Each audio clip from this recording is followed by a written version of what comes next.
Every cinephile has their favorites, and I like to keep record of mine. This is my journal. Every cinephile begins the same. As a child, they're exposed to media appropriate to their age, likely animation and family fare. But as he grows older, the cinephile must transition from idyllic imagination into mature movie making. 12 Angry Men is the best bridge between novice and intermediate cinephile, a serious subject matter cleverly shot in one time and place. It is the story of a jury debating on whether an 18-year-old boy is guilty of patricide. What follows is a tight, tense, terrific tale of men, their egos and morals questioned as the summer heat sinks into rain. 12 men with the smell of violent death in their nostrils. What's the matter with you guys? You're letting them slip through our fingers. Slip through our fingers? Are you his executioner? You cut it. Ever since you walked into this room, you've been acting like a self-appointed public avenger. Shut up. You're a sadist. 12 men turned into 12 clawing animals. So why do I like this movie? What hooked me the first time was the overall emotion of the picture, but now it's the close-up of the defendant. We don't know his name, and he's never seen again on screen, yet director Sidney Lumet saw fit to hold him in frame.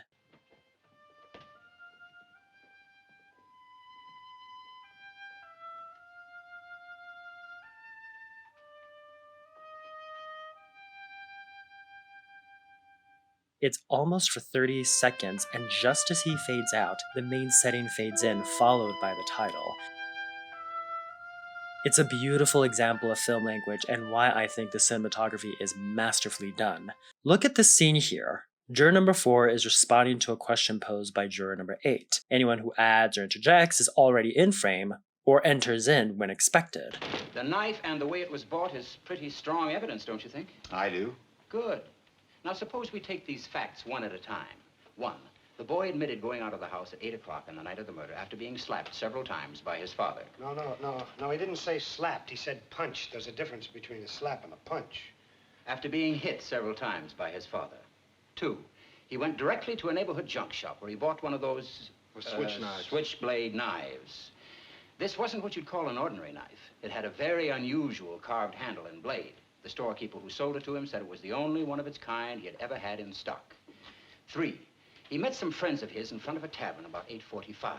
Am I right so far? Yes, you are. You bet he is. Or this scene here, where juror number 10 is ranting and raving, but goes unheard as the camera pulls back. Then one by one, the others pull away in kind. You know what I mean? Violent. Where are you going? Human life don't mean as much to them as it does to us.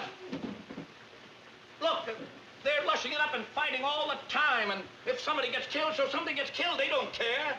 Oh, sure, there's some good things about them, too. Look, I'm the first one to say that.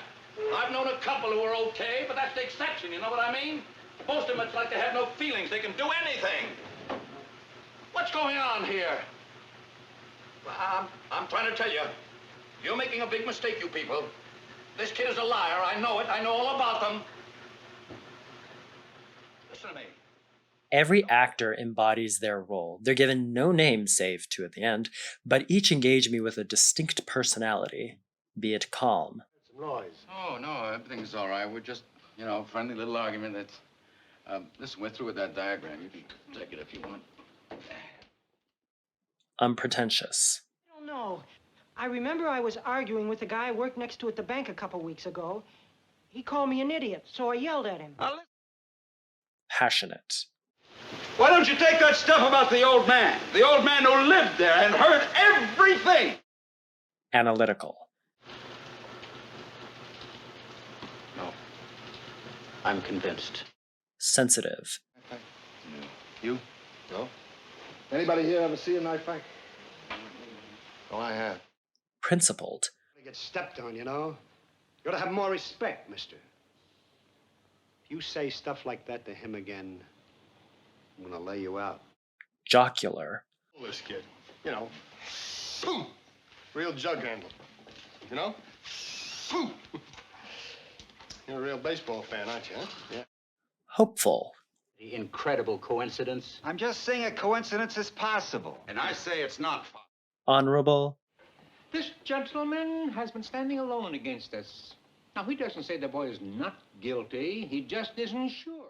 Skeptical, I'm telling you, did or didn't the old man see the kid running out of the house at 12:10? Well, did or didn't he?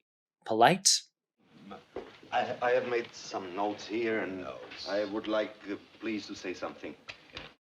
and charming. Start, but let's throw it out on the stoop and see if the cat licks it up. The cat licks it up. Yeah, if the boy.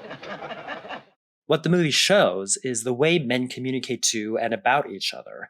Those attributes are what make up good men, and I do believe that they are, if somewhat misguided. After all, they're angry, but not wicked, as they try to decide the fate of a boy who never got to be a child and now must be tried as a man for killing his father. I think that's why the film hooks me on a deeper level. I know these men. I've met these men. I am these men. As I get older, I find I must better embody those traits in my interactions with others, though it's never easy. To be honest, I'm primarily skeptical and analytical, and when pushed, I can be quite passionate. But my father showed me the value in being calm and sensitive to others, while my late grandfathers taught me to have a sense of humor. By the end, all 12 are convinced and the defendant goes free. We don't know what happens to him after, or if any of the jurors have internalized the experience. I think that's why it's a great intro for the intermediate cinephile. Watch it once, and you're swept into the fight.